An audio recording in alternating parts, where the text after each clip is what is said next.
합니다. 거룩한 날 주님께서 우리를 사랑한다고 그러십니다. 오늘 그 주님의 사랑을 느낄 수 있는 여러분 되시기 바랍니다. 오늘 성령님께서 우리와 함께 하실 때 우리가 거룩한 예배자로 나갈 수 있을 것 같습니다. 아버지, 오늘 예배가 정말 예수 안에서 큰 기쁨을 누리는 그런 예배가 될 수 있도록 성령이여 이곳에 임재하여 주시옵소서. 통성으로 기도하겠습니다. 예배를 위해서. 아버지 하나님 감사합니다. 오늘도 주님 앞에 나올 수 있는 은혜를 주셔서 감사합니다. 주님께서 우리를 사랑한다 그러시는데 아버지, 주님 그 사랑에 아버지여 응답하는 아버지 예배가 되기를 원합나이다. 아버지 예배 가운데 아버지여 임재하셔서 온전한 예배로 그렇게 드려지길 원합니다. 온전한 예배자로 하나님을 영화롭게 하는 예배가 되길 원합나이다. 세상과 나는 간 곳 없고 구속한 주만 보이는 예배가 되기를 원합나이다. 아버지, 우리 마음이 뜨거워지는 역사가 있기를 원합니다.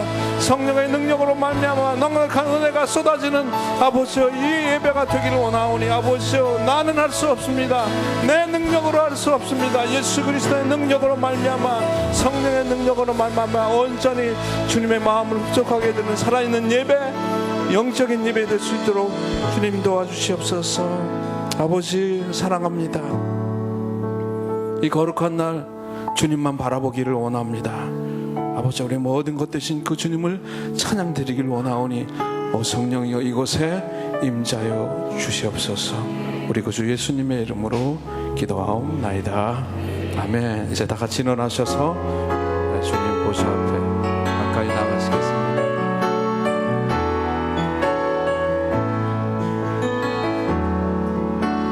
주님 큰 영광 받으소서.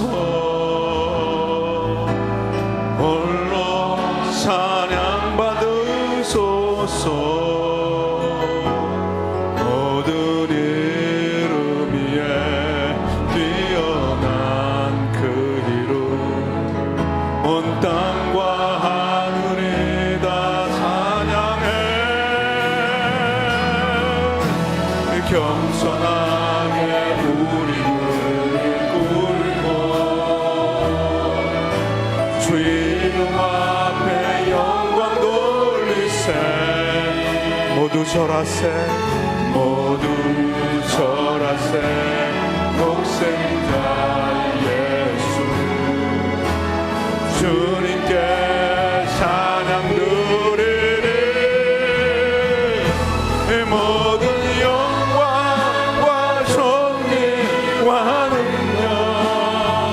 받으소서. 받으소서. 영광과 존귀와 능력을 주시옵소서. 아멘. 받으소서. 주님 받으소서. 그리스도 살아계신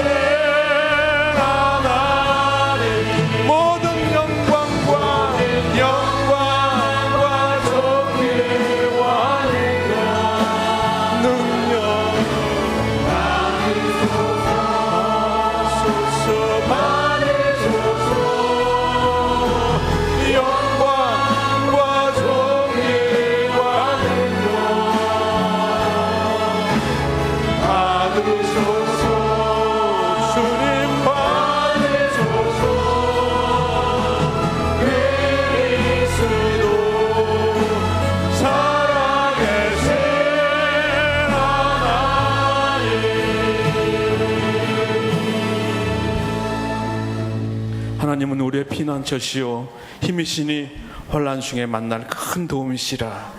그러므로 땅이 변하든지 산이 흔들려 바닷 가운데 빠지든지 바닷물이 솟아나고 뛰놀든지 그것이 넘침으로 산이 흔들릴지라도 우리는 두려워하지 아니하리로다. 아버지 하나님, 우리의 피난처가 되시고 우리 힘이 되시는 주님, 아버지 오늘 주님을 예배하기를 원합니다. 주님을 높이기를 원합니다. 아버지 이곳에 임재하여 주시옵소서. 그래서 우리 예배를 받아 주시옵소서. 우리 구주 예수님의 이름으로 감사하며 기도하옵나이다. 아멘.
허물 많은 베드로를 용서하시고 의심 많은 도마에게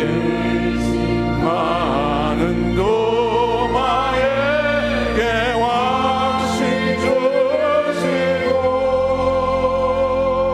사랑하는 그의 제자 가슴에 안고 부드러운 사랑으로 품어주셨네. 어저께나 오늘이나 영원 무궁히 한결같은 주 예수께 찬양합시다.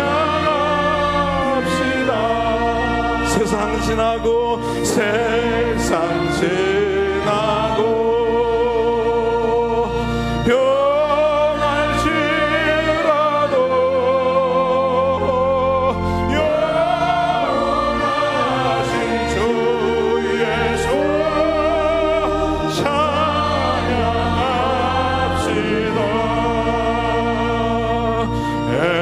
엠마오로 행하신 아버지 주님 오늘도 한결같이 우리 곁에 함께 계시고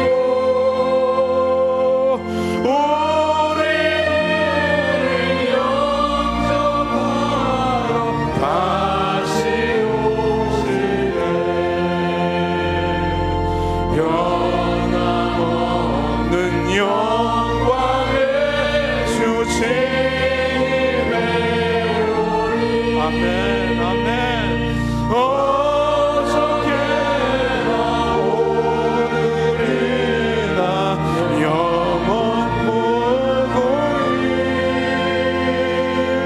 한결같은 주 예수께 찬양합시다. 세상 지나고 변할지라도 세상 지나고 변할지라도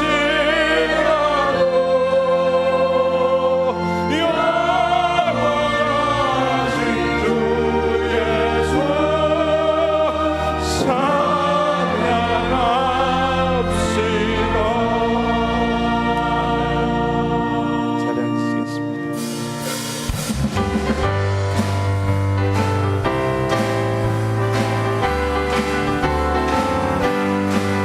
하나님의 나팔 소리 전국 진동하네. 예수 영광 중에 구름 타시고 천사들의 세계 만국 모든 곳에 보내어 구원하는 성도들을 모으리. 나팔 부를 때 나의 이름 나팔 부를 때 나의 이름 부를 때 나의 이름 부를 때에 무덤 속에 잠자던 자 그대하시거나 영화로운 부활 승리 오르리. 주의 택한 모든 성도 구름 타고 올라가 공중에서 주의 얼굴을 나팔 부를 때 나의 이름 나팔 부를 때 나의 이름 부를 때 나팔 부를 때 나의 이름 부를 때에 같이 찬양하고 주님 다시 오실 날을 아버지 우리 소망 가운데 살기를 원합니다. 이 아침에 이 거룩한 날 아침에 소망 갖기를 원합니다. 주님 나라 임하여 주시옵소서. 기다리겠네. 이 나팔 부를 때 나의 이름 나팔 부를 때 나의 이름 나팔 부를 때 나의 이름 부를 때에 우리 처음부터 한 번 더 찬양하겠습니다. 하나님의 나팔 소리 전해 긴장하며 아멘. 구름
항상 기도하고 깨어있기 원합니다.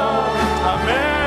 물어보죠 앞에 우리 나가서 그때까지 찬송 기다리겠네. 내 나팔로 우리 이름이 생명체에 기록되신 분이십니다. 내 나의 이름 부를 때 나팔 불 때 나의 이름 이 나팔 불 나의 이름 부를 때 내 나의 이름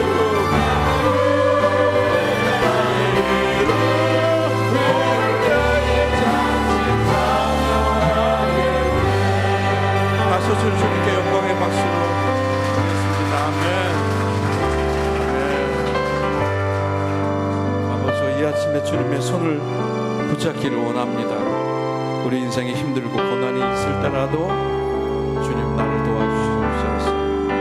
주님의 이 손을 잡아주시옵소서. 주님의 이 손을 주님의 이 손을 꼭 잡고 가소서. 약하고 피곤한 이 몸 폭풍우 감소 감소 해친 산 위축으로 손잡고 날 인도하소서. 인생이 힘들고 고난이 겹칠지라도 힘들고 고난이 닥칠 때 주님이여 날 도와주소서.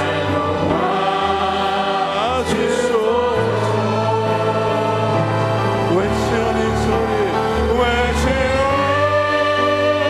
이 소리 내게 우리 세상 손잡고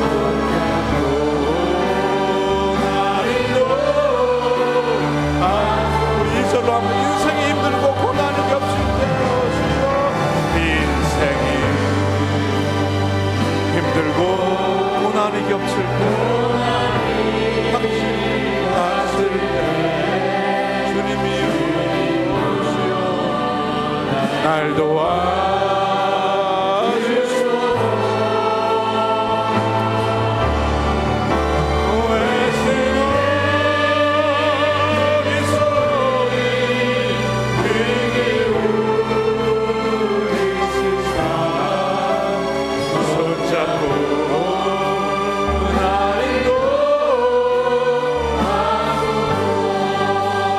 모든 영광을 주님께 하나님께 드립니다. 모든 영광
살아계신 하나님 아버지, 어제나 오늘이나 영원토록 동일하신 하나님을 찬양합니다. 오늘도 우리를 사랑하시어 영원한 위로와 좋은 소망을 은혜로 주시고 우리를 굳건하게 하셔서 악으로부터 지켜주시고 거룩한 주일 예배의 자리로 불러주심에 감사를 드립니다. 지난 한 주간도 빛과 어둠에 공존할 수 없음을 알면서도 세상 풍조와 타협하기도 하며 살아온 우리의 연약함과 어리석음을 용서하여 주시고 이제 하나님의 뜻과 세상의 것을 분별할 수 있는 지혜를 허락하시어 우리의 욕심이 소망이 되지 않게 하시고 영원한 하늘의 성에 놓치지 않는 우리 되게 하옵소서. 예수님께서 십자가의 깊은 고통과 절망 가운데서도 하나님이 함께 하시며 다스리고 계신다는 사실을 의심하지 않았던 믿음을 우리에게도 주시어 올바른 믿음의 유산이 우리를 통하여 다음 세대로 흘러갈 수 있는 축복을 주옵소서. 오늘도 하나님의 기준을 붙들고 승부할 그리스도의 용서를 찾으시는 하나님 앞에 그 한 사람이 내가 되기를 소망하며 언제나 하나님의 이름을 담대히 부르며 기도로 승리하는 우리 되게 하옵소서. 이 시간 마음속에 모든 우상을 버리고 오직 하나님의 은혜 가운데로 나아가는 우리의 예배를 통하여 하나님만 영광 받으시옵소서. 이 나라를 사랑하시는 하나님, 이 땅을 지켜주옵소서. 하나님의 다스리심과 긍휼하심이 이 민족을 통하여 나타나게 하옵소서. 대통령을 비롯한 모든 위정자들이 정직함과 순수함으로 나라를 통치하게 하시고 북한 땅을 붙들어 주시어 이제는 무력의 야욕에서 벗어나 평화를 구하며 민생을 돌보며 하나님을 찬양하는 축복의 땅으로 회복되게 하옵소서. 오랜 방학을 마치고 이제 모든 공동체가 하반기 개강이 됩니다. 새 학기는 더욱 성숙하고 건강한 공동체 되게 하시어 하나님의 은혜를 마음껏 누리며 하나님께 영광 돌리는 우리 되게 하시고 특별히 순장님들을 비롯한 모든 리더십들을 지켜주시어 더욱 깊은 영성으로 순을 섬김으로 참으로 아름다운 순들로 자라나게 하옵소서. 오는 9월 11일부터 2013 온누리 회복축제 왕의 임재가 열립니다. 이 축제를 지켜주셔서 잘 준비되게 하시어 이번 행사를 통하여 이 땅의 왕으로 오셔서 종으로 사신 예수 그리스도의 사랑 안에서 진정한 자유와 치유와 노임을 경험하는 귀한 시간 되게 하여 주옵소서. 이 시간도 세상 모든 민족이 주의 얼굴을 볼 수 있도록 애쓰고 계시는 선교사님들을 눈동자같이 지켜주시고 주님의 뜻에 따라 교회를 섬기시는 모든 교육자님들께도 주님의 권능으로 함께하여 주옵소서. 특별히 이재원 담임 목사님 그리고 김평래 담당 목사님 늘 성령으로 충만케 하시어 피곤치 않게 하시고 주신 지혜와 총명으로 교회를 섬길 때 우리 오늘의 교회가 아름다운 교회 진정 그리스도의 십자가가 드러나는 참 교회 되게 하옵소서. 오늘은 주님을 기념하여 주님의 살과 피에 참여하는 성찬 예식을 갖습니다. 저희를 위하여 친히 십자가에서 피 흘리심과 고통 가운데 저희의 죄와 연약함을 담당하신 주님의 크신 사랑을 깊이 묵상하며 다시금 나를 돌아보며 진정한 회개와 감사의 눈물로 참여하게 하옵소서. 이 시간 말씀 전하시는 김평래 목사님 말씀 가운데 기름 부으심이 넘치게 하셔서 우리의 마음을 열어주시어 하나님의 뜻을 깨달아 하나님의 백성으로 부끄러움 없는 삶을 살아가기를 결단하는 우리 되게 하옵소서. 주드림 찬양팀과 챔버의 찬양을 기뻐 받으시고 예배를 섬기는 모든 손길에도 은혜로 함께하여 주시기를 간구하며 우리의 생명 되신 예수님 이름으로 기도드렸습니다. 아멘.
우리 한 번 더 우리에게 평안을 주신 하나님 앞에 감사의 박수 주님을 찬양합니다. 또 아름다운 찬양과 또한 챔버로 섬겨주신 우리 성가대에게도 박수 한번. 우리 옆에 분에 고백하겠습니다. 하나님이 우리의 힘이십니다. 아멘. 우리 사랑하는 분들과 함께 평화와 은혜를 나누겠습니다. 평화 하나님의 평강이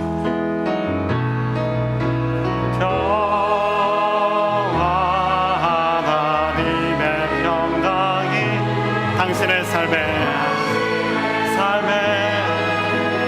넘쳐나기를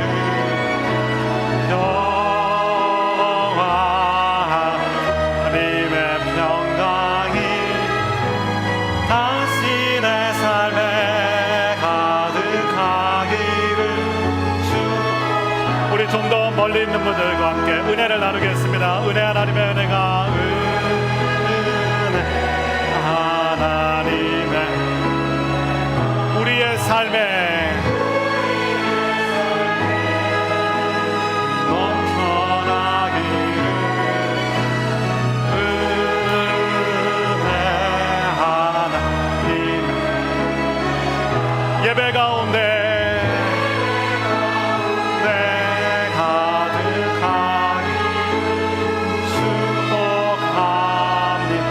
서로에게 따뜻한 사랑과 격려의 박수 드리겠습니다. 사랑하고 축복합니다. 교회에서 전하는 몇 가지 소식을 전해드리겠습니다. 어제 마임의 비전 빌리지에서 순장 영성 수련회가 은혜 가운데 잘 마쳤습니다. 함께 참석해주신 귀한 순자님들, 다락반장님들, 장로님들, 권사님들께 감사를 드립니다. 공동체 개강 예배가 있습니다. 저희가 9월 6일과 13일에 거쳐서 누리별로 공동체 예배를 드리게 되는데요. 7시에 모여서 함께 식사 교제하시고 또 8시부터는 누리별로 귀한 또 예배가 있습니다. 참석해 주시고 나는 아직 공동체에 속해 있지 않았다 그러신 분들도 같이 오셔서 교제하시고 그 자리에서 순회 같이 속하시면 좋겠습니다. 또한 2학기 양육 프로그램이 진행되는데요. 1:1 양육 자반이 토요반과 주일반이 진행됩니다. 여러분들 편한 시간에 함께 하셔서 1:1에 함께 해주시기 바라고요. 성서지리 특강이 있고요. 또한 누리별로 OBC 바이블 클럽이 저희가 진행이 됩니다. 동누리, 소누리, 남누리, 북누리 참고하시고요. 또한 문의는 각 공동체 우리 귀한 목사님들께 문의해 주시면 좋겠습니다. 또한 9월 10일, 11일 권사님들이 함께 성찬팀과 함께 저희 성찬 포도즙을 제조하는 귀한 일에 있습니다. 권사님들 또한 성찬팀에게 격려해 주시고 함께 기도로 동참해 주시기를 부탁을 드립니다.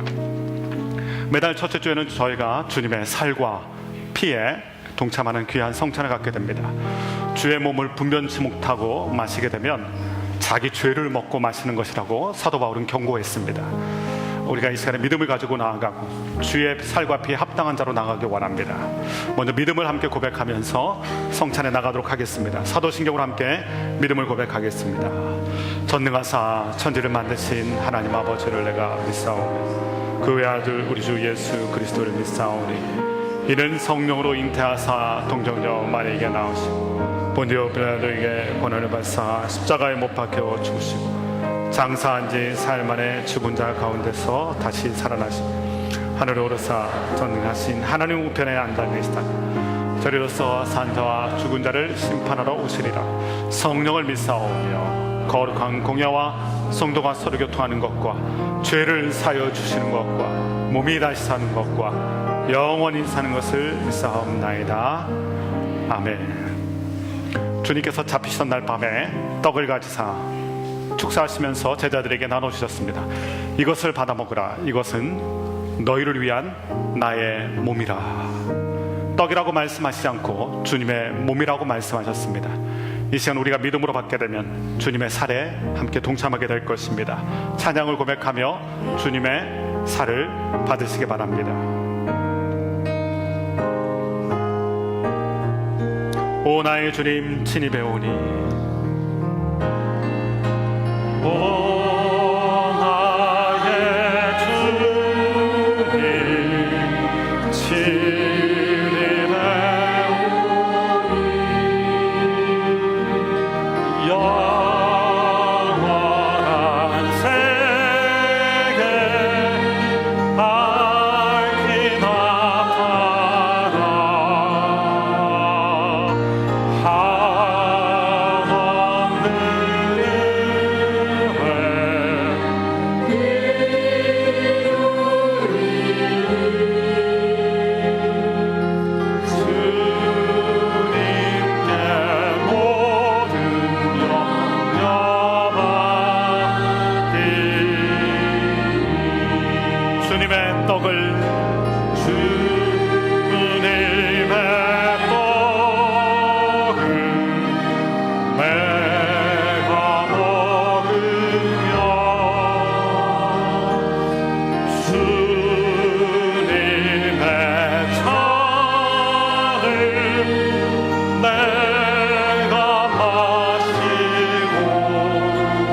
성찬 받을 때마다 주님의 성찬 받을 때마다 하늘에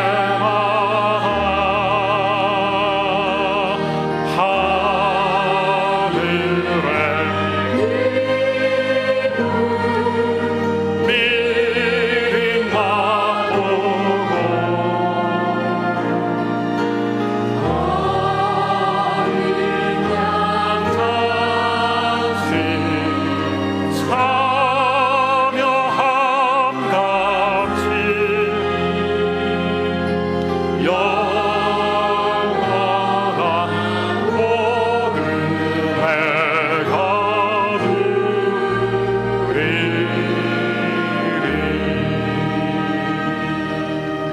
내가 곧 생명의 떡이라. 너희 조상들은 광야에서 만나를 먹었어도 죽었거니와 이는 하늘에서 내려오는 떡이니 사람으로 하여금 먹고 죽지 아니하게 하는 것이니라.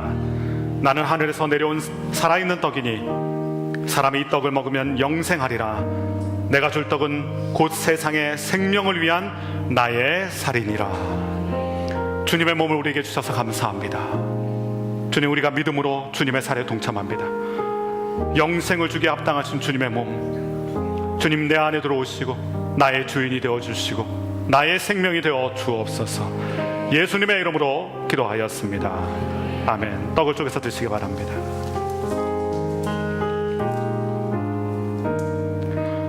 또한 주님께서 잔을 살해하시면서 말씀하셨습니다. 이것은 너희를 향한 나의 피 곧 언약의 피니라. 생명 있는 언약의 피, 우리가 찬양을 통해서 함께 고백하며 또한 받도록 하겠습니다. 보혈을 지나 하나님 품으로.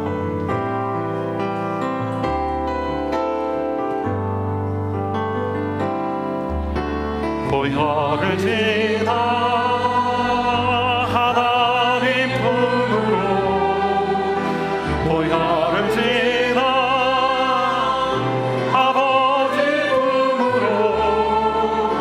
보혈을 지나 하나님 품으로 한 걸음씩. 보혈을 지나 하나님 품으로.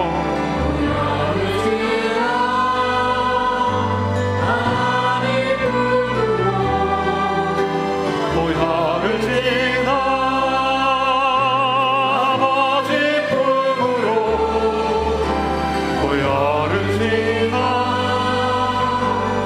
하나님 품으로. 보혈을 지나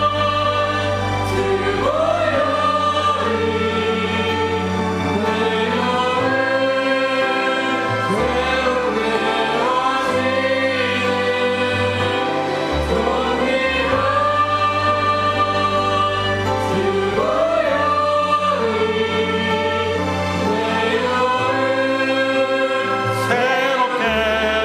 품으로. 보혈을 지나 하나님 품으로 한 걸음씩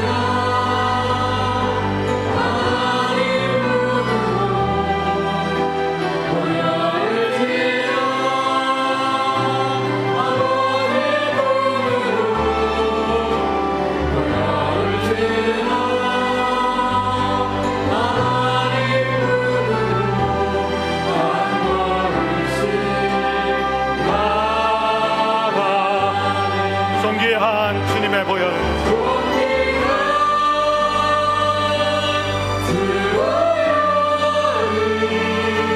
내 영을 새롭게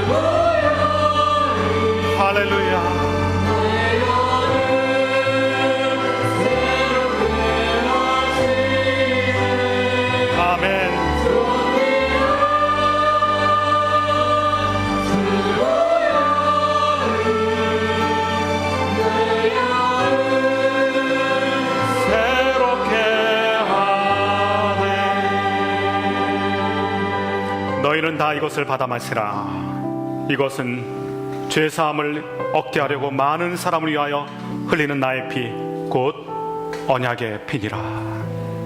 주님, 이 말씀을 믿습니다. 우리를 살리시기 위해서 흘리신 그 보혈, 그 능력을 믿습니다. 하나님 아버지, 믿음으로 오늘 받는 자들마다 죄의 모든 무거운 짐이 씻겨지게 하여 주시고, 걱정과 근심과 두려움에서 자유케 하여 주옵소서. 특별히 하나님, 우리 몸을 묶고 있는 어둠이 떠나가게 하여 주시고, 병든 그 육체가 나음을 잇는 놀라운 역사가 있게 하여 주시옵소서. 주님, 이 시간 믿음으로 받는 저희 모든 수원원들 교회 가족 가운데 주의 보혈을 덮어 주옵소서. 예수님의 이름으로 감사드리며 기도하였습니다. 아멘. 믿음으로 함께 동참하겠습니다.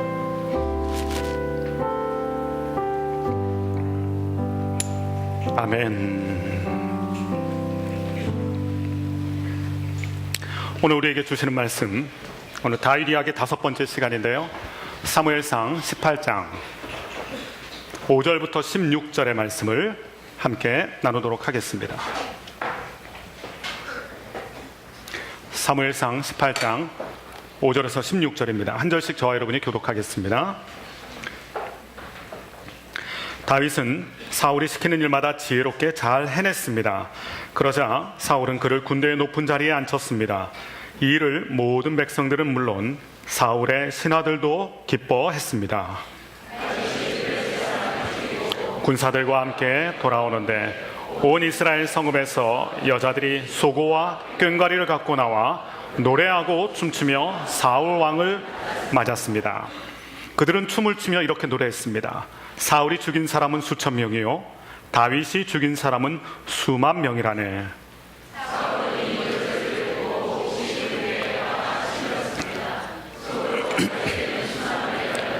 내게는 고작 수천 명뿐이라는구나.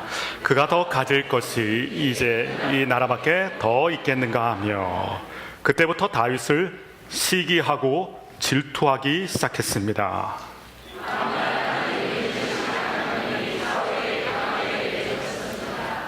사울의 발작이 도져 다윗은 평소와 같이 하프를 켰습니다. 그때 사울의 손에 창이 들려 있었는데 그는 다윗을 벽에다 박아버릴 테다 하고 혼잣말을 하며 창을 던졌습니다. 그러나 다윗은 2번이나 그에게서 몸을 피했습니다. 다윗과 함께 섰기 때문입니다. 그래서 사울은 다윗을 천부장으로 삼고 자기에게서 멀리 떠나 보냈습니다. 그리하여 다윗은 부대를 이끌고 싸움터로 나갔는데 그는 가는 곳마다 승리했습니다. 여호와께서 그와 함께 하셨기 때문입니다. 15절 16절 같이 읽겠습니다. 사울은 다윗이 큰 승리를 거두는 것을 보고 그를 더욱 두려워했습니다. 그러나 모든 이스라엘과 유다는 다윗이 어떤 전투에서나 백성들을 앞장서서 잘 이끌었기 때문에 그를 좋아했습니다. 아멘. 우리 앞에 분과 축복의 인사 나누겠습니다. 말씀 충만하십시오. 다윗 이야기 5번째 시간입니다. 지난주에 저희는 다윗과 요나단의 성경 속에서 나오는 가장 아름다운 우정 이야기라고 할 수 있는 이 다윗과 요나단의 관계를 보았습니다. 삼국지에서나 등장하는 도원결의, 그런 사나이 대 사나이의 어떤 의기투합이 아니라 다윗과 요나단이 진실한 관계 속으로 들어갈 수 있었던 비결은 하나님을 향한 공통분모를 갖고 있었기 때문에 그렇습니다. 요나단이 다윗을 좋아하게 됐던 이유는 그의 준수한 외모가 아닙니다. 그의 뛰어난 실력도 아닙니다. 하나님을 향해 불타오르는 그 믿음, 그리고 순수한 열정, 거기에 매료가 되었습니다. 그래서 믿음과 믿음이 만난 사건이 다윗과 요나단의 관계입니다. 마음과 마음이 통했고요, 인물은 인물을 알아본다고 믿음으로 이렇게 하나 된 뜨거운 관계로 우정을 나누게 됩니다. 다윗 곁에 2사람의 열정 있는 사람이 있었습니다. 한 사람은 사랑의 열정을 갖고 다윗과 함께 했던 요나단이고, 또 한 사람은 다윗을 정말로 필요로 했던 사람, 그 열정을 사랑했던 사람이긴 한데 사울 왕입니다. 그런데 요나단은 진실한 사랑으로 다윗과 함께 했지만 사울의 경우는 다릅니다. 사울 왕은 다윗이 너무나 필요했던 사람이에요. 다윗의 능력이 필요했던 것입니다. 요나단은 다윗과 사랑을 나눈 관계였고 사랑으로 하나 된 관계였고, 사울 왕은 다윗의 능력이 필요했던 것입니다. 우리 주변에 늘 두 가지 종류의 사람이 등장합니다. 나를 사랑하는 사람이 있고요, 나를 이용하려는 사람도 있습니다. 나를 이용하는 사람은 사울 왕에서 보는 것처럼 이용 가치가 떨어지게 되면, 혹은 시기와 질투가 나게 되면 그 관계가 무너져버리고 등을 돌리게 되고, 어제는 친구였지만 오늘은 적이 되는 그런 관계로 변질되게 됩니다. 오늘 그 말씀이 이 사무엘상 18장 5절부터 16절에 등장합니다. 오늘은 이 다윗과 사울의 관계에 대해서 성경이 얘기하는데요, 오늘 말씀 이렇게 시작됩니다. 5절을 같이 한번 읽어보겠습니다. 5절 시작. 잘 해냈습니다. 그러자 사울은 그를 군대의 높은 자리에 앉혔습니다. 기뻐했습니다. 사울왕의 입장에서 보면 다윗은 참 복덩어리 중에 복덩어리입니다. 수금을 너무나 잘 타요. 그래서 자기가 번민에 사로잡힐 때, 근심 걱정이 몰려올 때, 마음에 심란할 때 다윗이 연주하면 씻은 듯이 상쾌해지는 거죠. 마음이 시원함을 얻습니다. 거기다 충성심도 남다릅니다.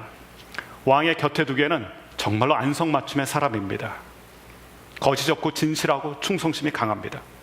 게다가 오늘 5절의 말씀에서 보는 것처럼 사울이 시키는 것마다 지혜롭게 잘 해냈다. 그러니까 뭘 시켜도 안심이 되는 사람이에요. 뭘 시켜도 불안한 사람이 있잖아요. 근데 다윗은 뭘 시켜도 잘 해내니까 다윗을 보면 무엇이든 믿고 맡길 수 있는 그러한 사람이었다는 것입니다. 오늘 성경 말씀에 나오는 이 지혜롭다는 단어가 굉장히 특별한 단어입니다. 머리가 똑똑하다는 뜻이 아닙니다. 여기서 쓰였던 히브리어는 머리의 똑똑함, 명철함, 총명함을 뜻하는 것이 아니라 신중하다는 뜻이에요.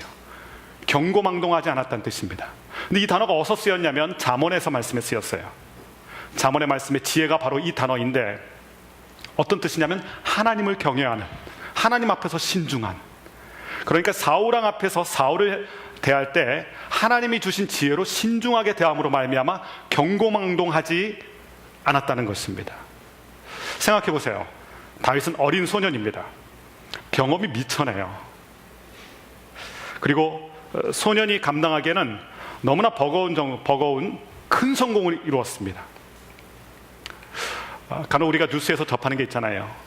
어렸을 때 너무 빨리 성공하고 너무 큰 것을 누려서 그것이 오히려 독이 돼서 그의 성공에 발목을 붙잡는, 오히려 그가 깊은 나락으로 빠지는 그러한 경험을 많이 우리가 보지 않습니까? 그런데 다윗은 지혜로웠어요. 이 성공이 하나님이 주신 성공인 것을 알았던 거예요. 그리고 모든 일을 할 때마다 주께 대하듯이, 하나님께 대하듯이 그렇게 사람들 앞에서 그의 리더인 사울왕을 섬겼던 거예요. 그것을 지혜롭다라고 지금 얘기하는 것입니다. 그러다 보니 모든 사람들이 이 다윗을 다 좋아하게 됩니다. 오늘 말씀 보니까 사울의 신하들마저도 그를 좋아하게 되었다. 백성들은 물론이고요. 이런 다윗의 지혜로운 모습, 그 모습과는 정반대의 극명한 대조를 이뤘던 사람이 바로 사울왕입니다. 사울왕도 한때 큰 성공을 거뒀죠.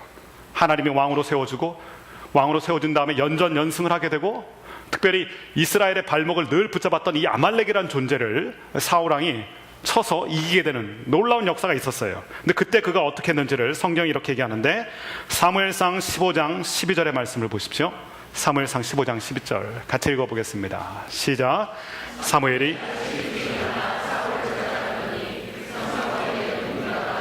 사울왕은 갈멜에 가셨습니다. 기념비를 세우고 거기서 떠나 길갈로 내려가셨습니다 하고 말을 전해 주었습니다. 다윗은 지혜로웠어요. 이 지혜는 하나님을 경외하는, 하나님을 두려워하는, 그리고 하나님이 주신 성공이란 걸 깨닫는 지혜였습니다. 그런데 사울왕은 자기가 큰 성공을 거둔 다음에 무엇을 하냐면 갈멜로 가서 자기의 기념비를 세웠습니다. 고대 왕들은 자기의 치적을 자랑하기 위해서, 자신의 큰 승리를 위해서 언제나 이 자랑거리인 기념비를 세우죠. 그것도 아주 크게, 큰 승리일수록 크게 기념비를 세웁니다. 사울왕이 그랬던 것입니다. 갈멜에 가서 기념비를 세웠다. 그 기념비를 세운 다음에 길갈로 갔어요. 길갈은 하나님의 회막이 있는 장소였습니다. 예배하는 장소였습니다.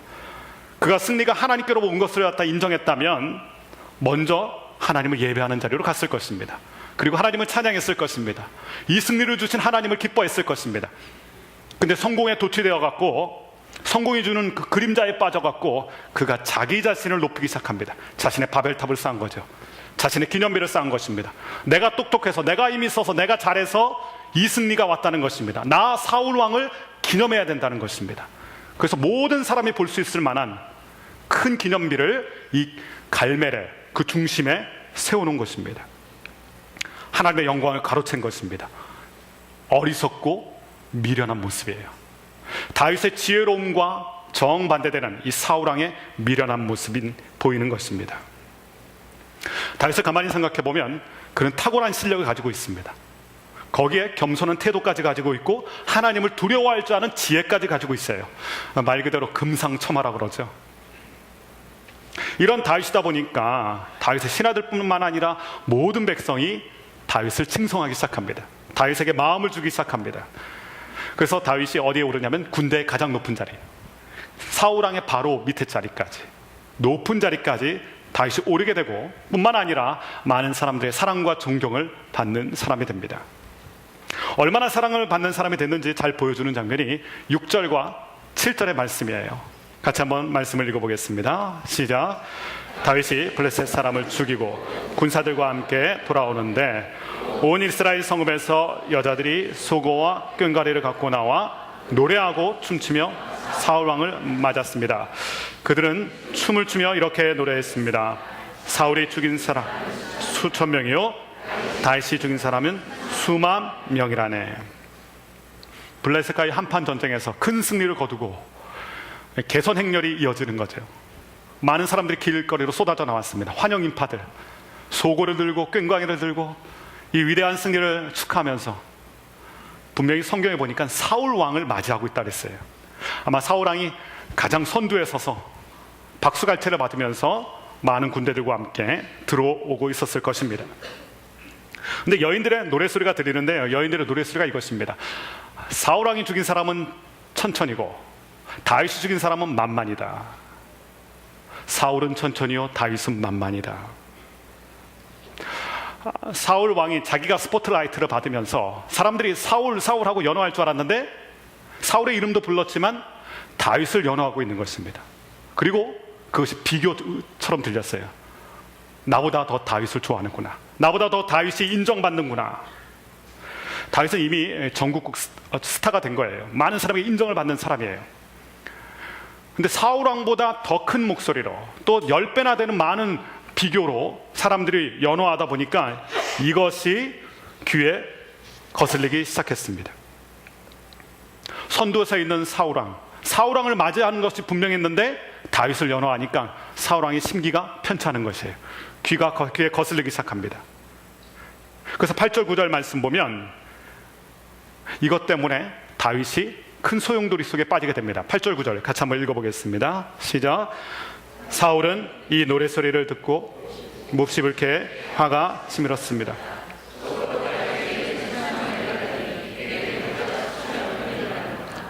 그가 더 가질 것이 이제 이 나라밖에 더 있겠는가 하며 그때부터 다윗을 시기하고 질투하기 시작했습니다.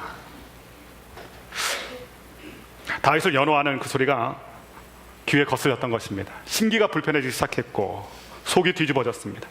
그리고 화가, 분노가 솟아오르기 시작합니다. 용암처럼 그의 영혼에서 이 분노가 쏟아져 나오기 시작합니다. 질투심의 화신이 되는 것입니다. 이 시기와 질투심에 사로잡히게 되니까 엉뚱한 상상까지 하게 돼요. 부정적인 생각이 꼬리에 꼬리를 물고 사울 왕을 괴롭히기 시작합니다.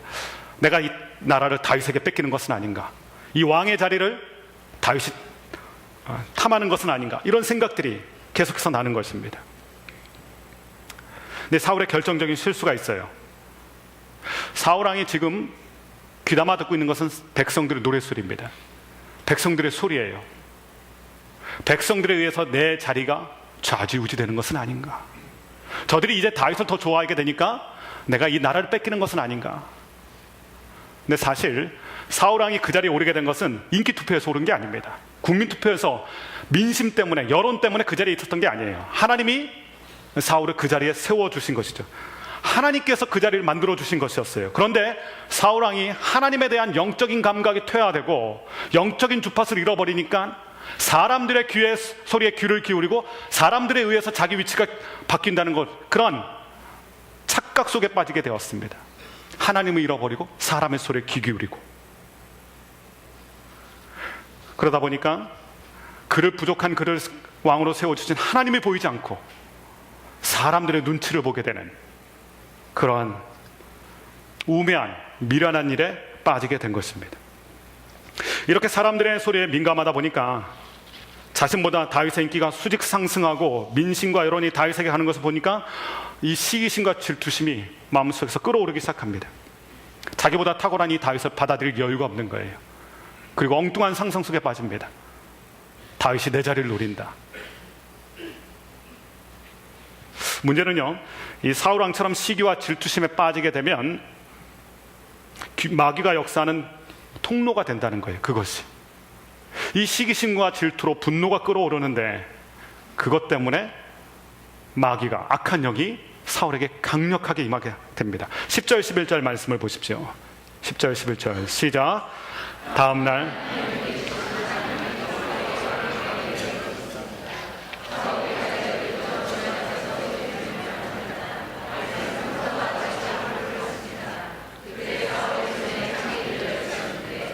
그는 다윗을 벽에다 박아버릴 테다 하고 혼잣말을 하며 창을 던졌습니다. 그러나 다윗은 2번이나 그에게서 몸을 피했습니다. 어둠의 영이, 악한 영이 사울에게 강력하게 덮쳤다. 에베소서 4장 말씀을 보면 이러한 말씀이 있죠. 화를 품어도 그것을 하루 이상을 넘기지 말아라. 화를 내도 죄까지 가지 말아라. 이 분노에 대해서 경고하고 있어요. 그러면서 뭐라고 말씀하시면 마귀에게 틈을 내주지 마라. 무슨 뜻이냐면 이 분노가 마귀에게 틈을 내주게 된다는 거예요. 마치 쥐가 쥐구멍으로 들락날락하는 것처럼 마귀가 역사하는 통로가 있는데 우리의 시기심과 질투심, 이 분노를 통해서 마귀가 강하게 역사한다는 것입니다. 그런데 사울이 이 마귀가, 악한 영이 강력하게 역사할 수 있는 틈을 자기가 내준 거예요. 시기심과 질투심 그리고 분노에 사로잡혀 버린 것입니다. 믿음의 사람에게 항상 조심해야 되는 게 이 시기심과 질투심이에요. 우린 직장 동료가 나보다 능력이 없어 보이는데도 빨리 승진하게 되면 시기와 질투심을 느끼지 않습니까? 또 하나는 심지어 우리 곁에 있는 사람에게도 시기와 질투심을 느껴요. 사촌이 땅을 사면 배가 아프다는 말이 있을 정도로 가까운 사람에게서도 이 시기심과 질투심을 느끼게 됩니다. 그리고 분노도 일어나게 되고요. 이것은 단지 사울왕의 입장에서만 나타나는 게 아니라 저와 여러분들도 겪고 있는 영적인 문제입니다. 근데 믿음의 사람은 이 시기심과 질투심, 거기서 일어나는 이 분노를 잘 다룰 줄 알아야 돼요. 이런 시기심과 질투의 유혹에서 멋지게 승리한 믿음의 사람이 있는데 모세입니다. 사울왕은 시기심과 질투심에 화신이 되어서 거기서 끓어오르는 분노 때문에 스스로 자멸하고 있었는데, 모세는 시기심과 질투심이 일어날 때 평정심을 잃지 않았어요. 그 모습이 민수기 11장에 나옵니다. 민수기 11장 말씀을 보면 하나님께서 70인의 장로를 세우십니다. 이 장로를 세우시는데 하나님께서 이들을 쓰시기 위해서 강하게 성령을 부어주셨어요. 성령을 부어주셔서 이들이 환상을 보고 예언을 하기 시작합니다. 영적인 역사들이 일어나요. 그런데 그 70인의 리더 중에 포함되어 있지 않았던 엘닷과 메닷이라는 사람이 있는데, 이 엘닷과 메닷은 멀리 떨어져 있던 사람들이에요. 근데 어찌된 일인지 이 엘닷과 메닷도 환상을 보고 예언을 하고 영적인 역사들이 일어나는 거예요. 그 모습을 여호수아가 봤어요. 근데 여호수아가 그 모습을 보고 심기가 불편해졌습니다. 영적인 능력은 우리의 리더인 모세에게만 나타나야 되는데, 그래서 모든 사람들이, 이스라엘 백성들이 모세에게만 집중해야 되는데 어떻게 이 사람들에게도 이런 능력이 나타나는가, 영적인 역사가 일어나는가. 그래서 이 여호수아가 시기 질투심이 나서 그것을 가지고 모세에게 가서 고자질을 합니다. 어떻게 이런 일이 있을 수 있습니까? 저들을 막아주십시오. 이렇게 모세에게 말했던 거예요. 그때 모세가 이렇게 얘기합니다. 민수기 11장 29절의 말씀을 함께 보도록 하겠습니다. 같이 읽어보겠습니다. 시작.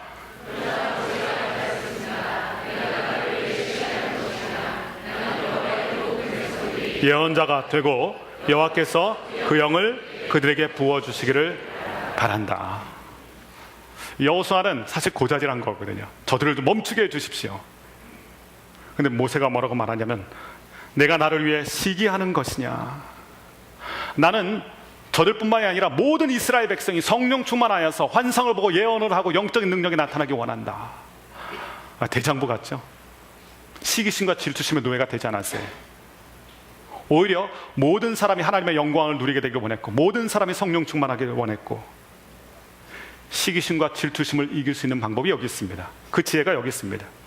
하나님 앞에 서 있으면, 중심이 하나님 앞에 서 있으면 사람 때문에 시험 들지 않습니다. 근데 마음이 사람에게 뺏겨버리면 사람들로 인해서 시험이 들게 돼요. 우리의 마음의 중심이 하나님께 있으면 사람으로 인해서 시험이 들지 않는데, 우리의 마음의 중심이 사람에게 있으면 왜 시기심과 질투심의 노예가 됐을까요? 사람들의 소리에 민감했기 때문에 그래요. 사람들의 인정에 민감했기 때문에 그래요. 그러니까 사울은 천천히요, 다윗은 만만이라고 했을 때 시기심과 질투심이 폭발한 거예요. 모세는 항상 그 마음이 하나님께 있었기 때문에 다른 사람에게도 능력이 나타났을 때 그것을 여유롭게 받아들일 수 있는 영적인 능력이 있었습니다. 근데 사울은 하나님께 마음을 두지 못하고 사람들에게 민감했기 때문에, 그의 마음의 중심을 사람들에게 두었기 때문에 사람들이 하는 소리에 휘둘리게 되었고, 갈대처럼 흔들리게 되었고, 시기심과 질투심의 노예가 되어버린 것입니다. 이렇게 시기심과 질투심 때문에 분노가 끌어올랐던 이 사울왕이 고질병이 도집니다. 광기가 나타납니다. 발작 증세가 일어납니다. 그 분노를 통해서 악한 영이 더 강하게 역사했던 거예요. 그러니까 다윗이 다시 수금을 들고 나타났습니다. 사울이 그럴 때마다 수금을 연주해서 그의 영혼을 안정시키고 그의 마음을 가라앉히고, 그렇기 때문에 또 이 다윗이 수금을 가지고 나타났습니다. 그런데 이번엔 다르죠. 사울왕이 느닷없이 그의 손에 들었던 창을 다윗에게 사울왕이 던져버립니다. 마귀가 하는 일이 죽이고 멸망시키는 일이라고 예수님이 얘기하셨죠. 마귀에게 사로잡히니까, 악한 영에 사로잡히니까 의의 병기가 아니라 불의의 병기로 쓰임 받는 거예요. 죽이고 멸망시키고 해하고, 사울왕이 지금 불의의 병기로 쓰임 받고 있는 것입니다. 마귀가 좋아하는 일을 하게 되는 거예요. 그런데 이게 어쩌다 욱하고 한 번 했던 일이 아닙니다. 벌써 사울왕의 마음에는 이 다윗을 죽이려는 마음이 확고하게 섰어요. 그래서 이런 일이 또 한 번 일어나게 되죠. 사무엘상 19장 9절과 10절의 말씀인데요, 같이 한번 읽어보겠습니다. 사무엘상 19장 9절 10절 시작. 사울이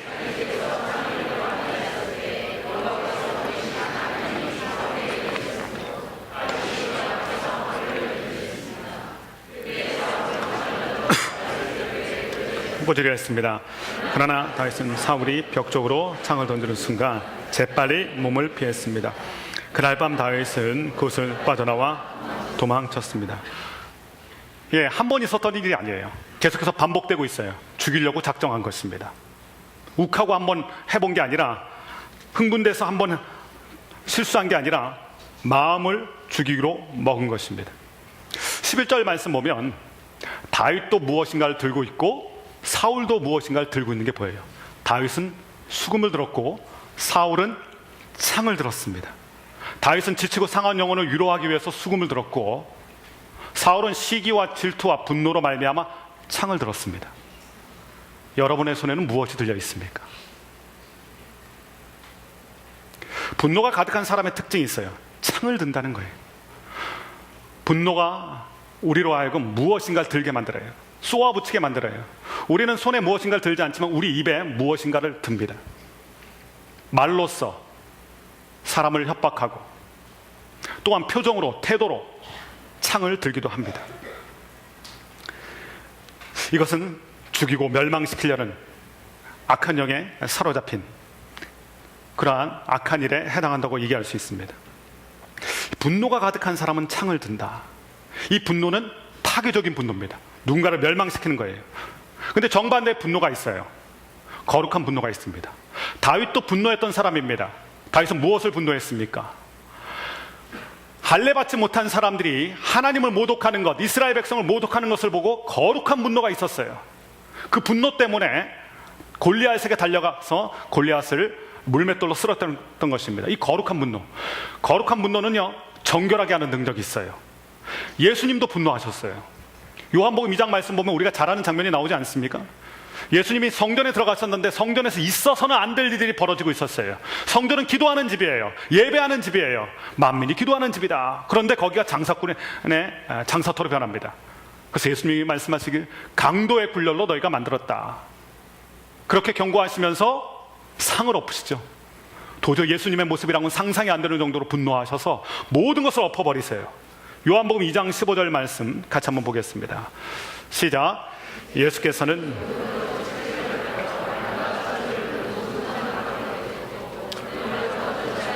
동전을 쏟고 탁자를 엎어버리셨어요. 내쫓고 쏟고 엎어버리셨다. 과격한 단어들이죠. 예수님의 거룩한 분노입니다. 근데 이 거룩한 분노는 정결하게 하는 능력이 있어요. 교회를 정결하게 하고요, 우리를 정결하게 하고요. 그러나 시기심과 질투에서 나오는 분노는요, 언제나 파괴적이에요. 우리가 행하는 모든 분노는 거의 90%가 이거죠. 거룩한 분노가 아니라 시기심과 질투에서 나오는 분노들, 내 마음에 들지 않아서 나오는 분노들. 자녀들에게 분노를 쏟아놓을 때도 우리가 의로운 분노를 쏟아놓습니까? 거의 다 우리가 악한 분노를 쏟아놓죠. 파괴적인 분노. 아내에게, 남편에게 분노를 쏟아놓을 때도, 창을 들 때도 거의 다 파괴적인 분노죠. 그러나 다윗이 보여줬던 분노와 예수님의 분노는 거룩한 분노예요. 이 거룩한 분노는 우리를 깨끗하게 하는, 정결하게 하는 거룩한 역사가 있지만, 그러나 시기 질투심에서 나오는 분노는요, 누군가를 망하게 하고 누군가를 상처를 주고 파괴적인 분노예요. 그래서 우리는 분노를 조심해야 돼요. 하나님의 사람들은 화를 내지 말아야 돼요. 그 화가 결국은 남을 상하게 하지만 결국 나를 망치게 돼요. 지금 사울왕이 보여주는 분노가 그것이에요. 다윗을 헤아려 하는 분노지만 결국 그 분노가 누구를 망하게 만드냐면 사울왕을 파멸로 몰아넣습니다. 파괴적인 분노. 이 분노의 불길이 결국은 사울왕이 파멸로 가게 되고요, 다윗에게는 이 공격으로 쏟아놓게 됩니다. 분노는 누군가를 희생양으로 만들고 결국은 자기 자신을 파괴하는 것이 됩니다. 창세기 4장 4절과 6절의 말씀을 한번 보십시오. 시기 질투심에 분노에 사로잡혔던 또 한 사람이 등장하는데 같이 한번 읽어보겠습니다. 시작.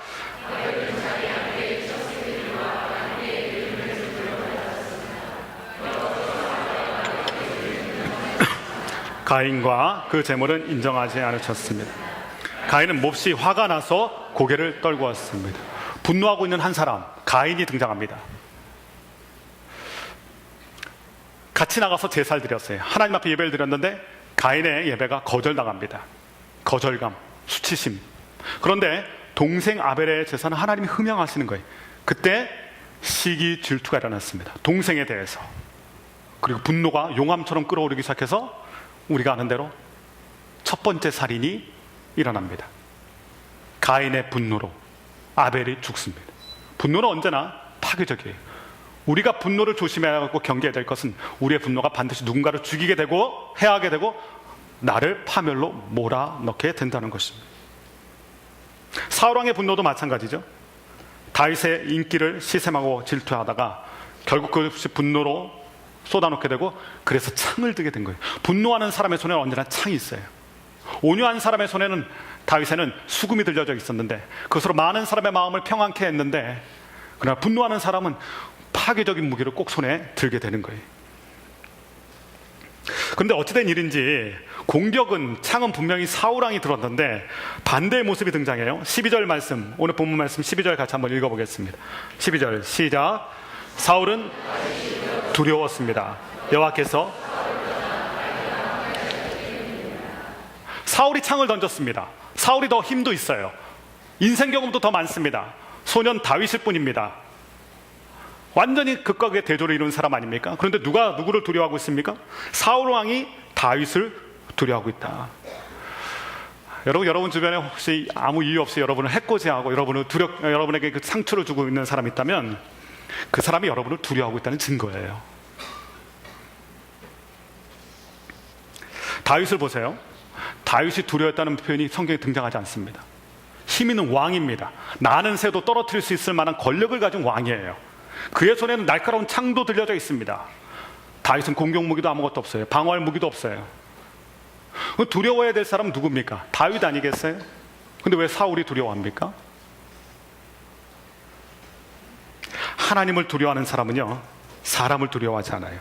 다윗이 사울왕을 두려워하지 않았던 것은 하나님에 대한 두려움, 하나님에 대한 경외감이 있었기 때문에 그래요. 그러나 반대로요, 하나님을 두려워하지 않으면 사람을 두려워하게 되어 있습니다. 이 영적인 이 관계에서 나오는 거예요. 하나님을 두려워하면 사람을 두려워하잖아요. 사람을 두려워하는 그 올무에 걸리지 않는다고 성경에 얘기했어요. 그런데 사람들을 두려워하게 되잖아요. 하나님을 두려워하지 않고 하나님을 두려워하지 않으면 이 사람들에게 나의 마음이 쏠리게 되고, 사람들이 떠나갈까 두렵고, 사람들이 날 배신할까 두려워하고, 하나님에 대한 두려움이 없으면 사람에 대한 두려움이 훨씬 더 커지기 시작합니다. 그것이 사울과 이 다윗이 보여주는 거예요. 사울이 다윗을 두려워합니다. 정상적이라면 다윗이 사울을 두려워했어야 되죠. 근데 다윗이 사울을 두려워한 장면이 없습니다. 그리고 12절 말씀 보면 이렇게 두려워하고 견제가 심각했던 이유가 나오는데, 여호와께서 사울을 떠나 다윗과 함께 하셨기 때문이다. 떠나고 함께 하시고, 사울에게선 떠나시고 다윗에게는 함께 하시고, 사울을 떠났다는 것은 이제 사울은 빈껍데기 인생이 되었다는 것입니다. 영적인 실체가 없어요. 영적인 능력이 없어요. 정말로 우리가 조심해야 될 것은 하나님이 떠나시는 사건이에요. 요한계시록 말씀 보면 촛대가 옮겨졌잖아요. 촛대가 옮겨지는 것이 가장 두려워할 일이에요. 이가봇, 하나님의 영광이 떠났다. 하나님의 사람에게서 하나님이 떠나면 그는 속빈강정입니다. 빈껍데기 인생이에요. 그는 아무것도 아닙니다. 그는 사람을 두려워하게 돼요. 그는 스스로 파멸에 이르게 됩니다. 그러나 오늘 말씀 보니까 여호와께서 다윗과 함께 하셨다. 영적인 무게중심이 다윗에게로 옮겨갔어요. 사울이 그것을 느끼기 시작했어요. 자기는 아무것도 없는데 다윗에게서는 영적인 능력이 나타나고, 하나님의 위엄이 나타나고, 하나님의 영광이 그에게 있고. 자, 사울 왕도 알았다는 거예요. 자, 그래서 알았다면 어떻게 돼야 되나요? 돌이켜 하나님께로 와야 됩니다. 여러분에게 혹시 하나님이 사인을 주실 때가 있어요. 요즘 이렇게 살면 안 되는데, 막 살면 안 되는데, 그렇다면 금식기도라도 해야 돼요. 하나님 앞에 나와서 새벽 기도를 해야 돼요. 영적인 감각을 회복하려고 몸부림쳐야 됩니다. 나 요즘 이러면 안 되는데 하고 그냥 방치하면 안 돼요. 돌이켜 와야 돼요. 사울왕은 돌이켜 올 줄을 모르는 사람입니다. 그가 영적인 능력이 사라진 걸 알아요. 하나님이 그에게서 떠나서 다윗에게 간 것도 압니다. 그렇다면 어떻게 해야 됩니까? 하나님께 돌아와야 돼요.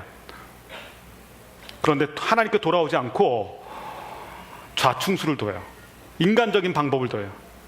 그 문제를 해결하기 위해서 하나님께 돌아와야 문제가 해결되는데 인간적인 방법을 씁니다. 그것이 좌충수가 돼요. 13절부터 16절 말씀 같이 한번 읽어보겠습니다. 13절부터 같이 읽어보겠습니다. 시작. 그래서 멀리 떠나보냈습니다. 그래 부대를 이끌고 싸움터로 나갔는데 승리했습니다. 여호와께서 그와 함께 하셨기 때문입니다. 사울은 다윗이 큰 승리를 거두는 것을 보고 그를 더욱 두려워했습니다. 모든 이스라엘과 유다는 다윗이 어떤 전투에서나 백성들을 앞장서서 잘 이끌었기 때문에 그를 좋아했습니다. 사울의 해결 방법은 다윗을 멀리하는 것이었습니다. 첫 번째 그가 했던 게 뭡니까? 천부장으로 그의 위치를 격화시켜 버렸습니다. 사울 왕의 다음 자리로 군대에서 높은 자리였는데 강등이 된 거예요. 높은 자리에서 강등되면 어떤 마음이 생기나요? 마음이 심란해지죠. 상심되죠. 낙심되죠. 다윗을 낙심시키기 위해서 그렇게 강등 처리해버린 것입니다. 그런데 다윗이 하나님이 함께 하시니까 승승장구하고 연전연승을 합니다. 싸움터로 내보냈어요. 다윗을 일부러 내보낸 거예요. 왜냐하면 싸움터에 나가는 숫자가 많아질수록 죽을 확률이 많기 때문에 그런 거죠. 전쟁터에 많이 나가게 될수록 더 위험해지니까 계속해서 다윗을 현장으로 내보낸 거예요. 싸움 현장으로. 나름대로 사울왕이 머리를 쓴 거예요.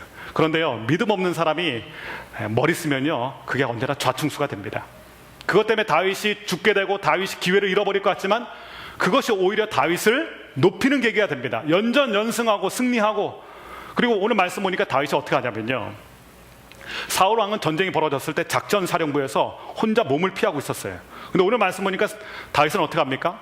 가장 먼저 최전방에 서서 군대를 이끌고 싸웠다는 거예요. 리더십을 발휘한 것입니다. 솔선수범해서. 그러니 모든 군대들이 그를 따르게 되죠. 저런 장군이라면, 저런 리더라면 내가 함께하고 싶다. 솔선수범해서 가장 힘들고 가장 어려운 일을 먼저 하는 사람. 진짜 리더십 있는 사람은요, 자기가 먼저 앞으로 나가요. 뒤에 서서 명령만 하는 사람이 아니라 자기가 그것을 행하는 사람이에요. 근데 다윗이 그것을 보여줬어요. 그러니 얼마나 매력적입니까? 오늘 말씀 보니까 사람들이 더 그에게 마음을 주었다 그래요. 더 인기는 높아져 갑니다. 사울왕이 머리 쓴 게 오히려 좌충수가 된 거예요. 다윗을 깎아내리려 했던 것이 오히려 다윗을 높여주는 일이 되고 만 것입니다. 갈수록 다윗은 담대해지고 갈수록 사울은 초라해지고, 그리고 사울왕은 계속 두려움에 더 빠지게 되고 파멸로 빠져들어가는 것입니다. 사울왕이 잘못됐던 것은 어디서부터 시작된 것입니까? 하나님을 떠났기 때문에 그런 거죠. 무게중심을 하나님만, 자기의 영혼의 무게중심을 하나님 앞에 두지 아니하고 사람들에게 두고 하나님을 멸시하고 하나님을 마음에 두기 싫어하며. 그러나 다윗은 반대예요. 어떤 형편에 처하든지 하나님에 대한 무게중심을 잃지 않았어요. 사울왕이는 이 모든 것이 잘못된 게 다윗 탓했어요. 다윗만 없으면 모든 것이 정상으로 돌아가리라. 사람들은 나를 존경하게 될 것이고 나를 사랑하게 될 것이고 나의 왕위는 굳건하게 설 것이고 다윗만 없으면. 여러분 혹시 그런 마음 갖고 계시지 않으세요? 저 사람만 없으면 내가 잘 될 텐데, 저 사람만 아니면 내가 이렇지 않을 텐데. 사울이 그런 마음을 가졌어요. 다윗만 아니면. 그래서 다윗 없애기 작전을 펼친 거예요. 그러나 진단이 잘못됐어요. 진단이 잘못되니까 처방이 제대로 될 리가 없죠. 자기가 하나님께 돌아가야 돼요. 살려면 하나님께 돌아와야 돼요. 다윗을 없애는 게 자기가 사는 길이 아닙니다. 많은 사람들이 이런 문제 해결 방법을 써요. 내가 하나님께 돌아와야 문제가 해결되는데 좌충수를 두는 거예요. 사울처럼 다윗 없애기 작전. 없애려고 하면 할수록 다윗은 더 굳건해집니다. 더 강해집니다. 더 인기가 많아져요. 다윗이 없어진다고 해서 사람이 사울 편이 되는 게 아닙니다. 정답은 사울이 회개하고 하나님께로 돌아오는 일이에요. 문제는 다윗이 아니라 사울 자신이에요. 우리에게 문제는 그 사람이 내게 문제가 아니라 내가 문제일 수 있어요. 그 사람 때문에 내 인생 안 된다, 저 사람 때문에 내 인생이 어렵다, 그 사람이 문제가 아니고요, 그렇게 생각하는 저와 여러분 자신일 수 있어요. 그 문제는. 사울의 관심은 늘 사람이었어요. 사람에게 관심이 있으니까 사람이 흩어질까 봐 두려워요. 사람이 등 돌릴까 봐 두려워해요. 근데 비교되는 다윗의 모습은 다윗은 언제나 하나님 앞에 있습니다. 사람들의 인기에 그의 마음을 두지 않았어요. 그의 귀를 사람들의 소리에 열어두지 않았어요. 하나님 앞에, 하나님의 음성 앞에만 자기가 머물길 원했어요. 하나님과의 관계가 건강하다 보니까 사람들과의 관계도 건강해집니다. 근데 하나님과의 관계를 실패하고 사람들과 관계 맺으려면 하나님과의 관계에서 실패하게 되고 결국 자기도 병들고 모든 관계도 병들어요. 그 모습을 오늘 이 사울과 다윗이 보여주는 것입니다. 우리의 시선은 하나님께 고정돼야 돼요. 우리의 마음은 하나님께 둬야 돼요. 사울 같은 이런 좌충수가 아니라, 사울 같은 파멸의 길이 아니라 다윗처럼 하나님을 경외함으로 말미암아 모든 관계에서 승리하고, 그리고 오늘 다윗이 아름답게 성경에 기록된 것처럼 그가 강성해지고 하나님 보시기에 기쁨이 되고 많은 사람에게 사랑받았던 그 모습이 저와 여러분의 모습이 되실 수 있기를 주님의 이름으로 축원합니다. 기도하겠습니다. 주님 감사합니다. 시기와 질투의 노예가 되어서 그 분노로 사람들을 해치고 결국 자기 자신이 파멸해가는 사울왕의 안타까운 모습을 보았습니다. 이것이 우리에게 거울이 되게 하여 주옵소서. 하나님, 이것을 우리가 타산지석으로 삼게 하여 주옵소서. 아버지, 다윗이 그 마음의 중심을 하나님께 둠으로 말미암아 어떠한 관계에서도 흔들리지 않고 승리했던 것처럼 하나님, 우리의 모습이 그렇게 되기를 원하오니 하나님, 다윗 같은 신실한 믿음 가운데 하나님을 바라보는 거룩한 믿음의 사람들 되게 하여 주옵소서. 예수님의 이름으로 기도하였습니다. 아멘. 저의 말씀을 기억하면서 한번 기도하고 예배를 마실 텐데요. 하나님을 잃어버린 자의 모습과 예수 안에 있는 자의 모습을 말씀해 주셨습니다. 정말 우리가 우리 삶 가운데 하나님께 영광 돌린 삶이 되기를 원합니다. 성령 충만한 삶이 될 수 있도록 역사해 주시옵소서. 이 민족이 그렇게 되기를 원합니다. 우리 교회가, 또 우리 가정이, 또 우리 모든 삶이, 우리 자녀가 그렇게 되기를 원합니다. 우리 모든 영광을 하나님께 아까 불렀는데 찬양 한번 부르고 한번 마음을 다해서 한번 기도하고 중보 기도하고 예배를 마치겠습니다. 모든 영광을 하나님께, 모든 영광 하나님께,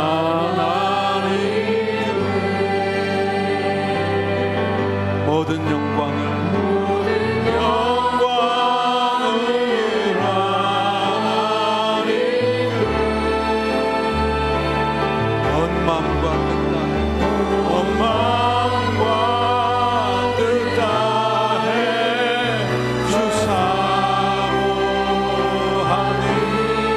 영광을 받으소서.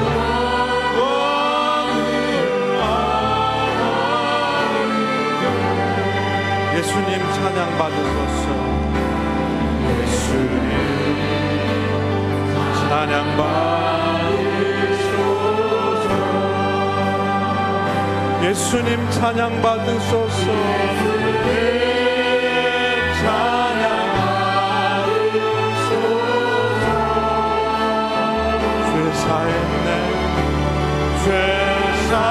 죄사했네 우리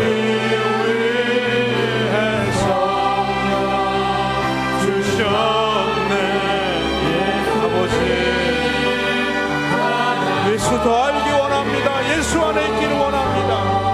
위로의 성령님이시여. 아멘. 성령 충만하기 원합니다.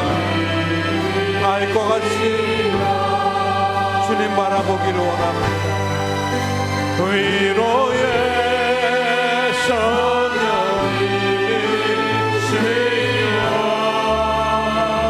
우리 안에 계셔서 우리 안에 계셔서 늘 인도하셨네.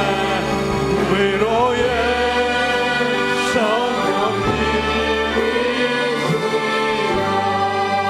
아버지, 거룩한 주일 아침에 우리에게 말씀 주셔서 감사합니다. 우리가 다윗과 같이 성령 충만하기를 원합니다.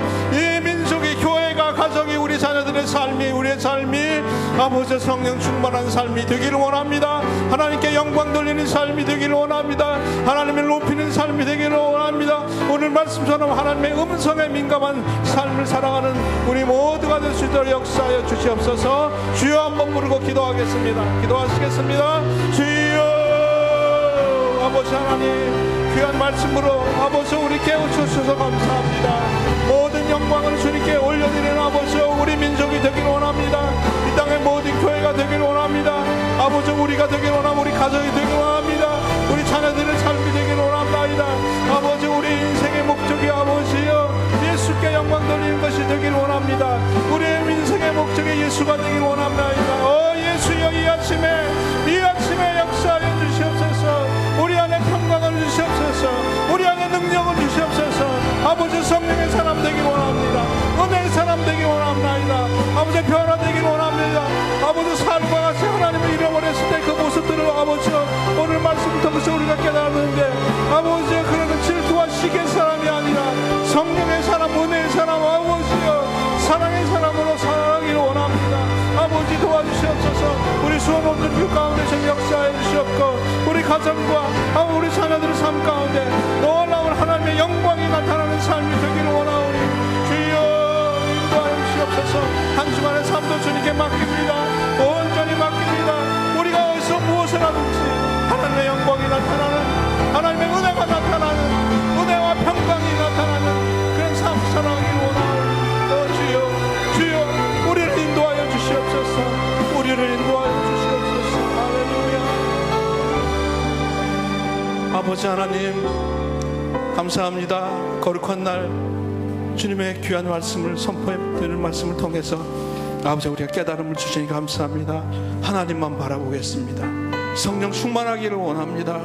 아버지여 우리가 변화되길 원합니다. 더 깊은 아버지 은혜의 삶을 자랑하는 놀라운 역사가 우리 삶 가운데, 이 민족 가운데, 교회 가운데, 가정 가운데, 우리 자녀들 가운데 아버지 우리 모두에게 나타나기를 원하옵나이다. 아버지 우리를 인도하여 주시옵소서. 예수님의 이름으로 기도하옵나이다. 아멘. 이제 우리 다 같이 일어나셔서 복원 찬양을 드리겠습니다.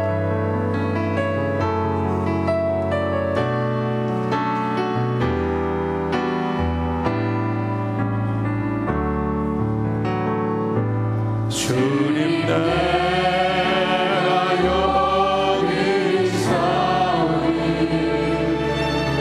나를 보내소서. 나의 마음 나의 몸 주께 드리오니 주 받으옵소서.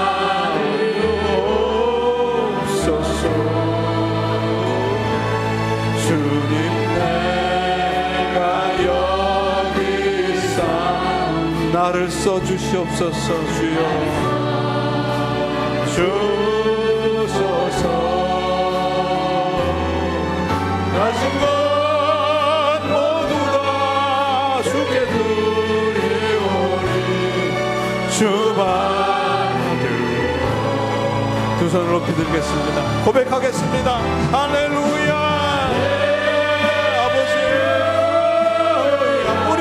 주시옵소서. 할렐루야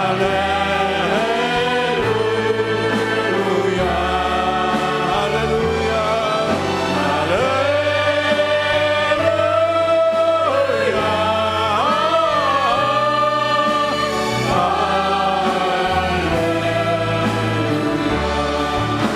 나를 받옵소서.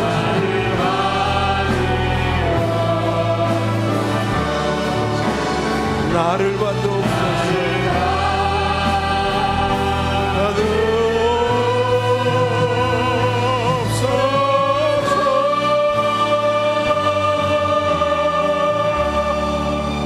아버지 하나님, 오늘 거룩한 날 주님 앞에 나올 수 있는 놀라운 은혜와 사랑을 베풀어 주시니 감사합니다. 주님을 기억할 수 있는 아버지 놀라운 아버지 심령을 허락하여 주시니 감사합니다. 이제 주님 안에 있기를 원합니다. 예수 안에 있기를 원합니다. 하나님 떠나지 않고 주님께만 영광 돌리는 아버지 다윗과 같은 그런 삶 살아가는 우리 모두가 될 수 있도록 역사하여 주시옵소서. 너무나 감사해서, 은혜가 감사해서, 그 사랑이 감사해서 주님께 모든 것 올려드립니다. 아버지, 이 헌금이 쓰이는 곳에 하나님의 역사가 나타나게 하시고, 치유가 나타나게 하시고, 아버지 은혜가 나타나게 하시고, 회복의 놀라운 역사가 나타나기를 원하오니 아버지 우리의 헌금을 사용하여 주시옵소서. 할렐루야. 감사를 드리오며 이제는 우리 주 예수 그리스도의 그 놀라운 은혜와 아버지 하나님의 크신 사랑과 성령님의 교통하시고 인도하시고 보호하시고 지켜주심의 역사가 오늘 이 거룩한 날 주님 앞에 나와서 찬양드리며 기도드리며 말씀을 드리며 다시 한번 주님의 백성이 아버지 얼마나 소중한지를 깨닫고 거룩한 주님의 백성으로 살기를 결단하고 돌아가는 하나님의 귀한 백성들의 삶과 그 가정과 자녀들 가운데, 또 우리 사랑하는 선교사님 가운데, 이 민족 가운데, 저 북한 땅 가운데 이제로부터 영원토록 함께 계시기를 간절히 축원하옵나이다. 아멘.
하나님께 영광의 박수를 드리겠습니다. 아멘. 한 주간 동안 승리하시고 다음 주에 뵙겠습니다.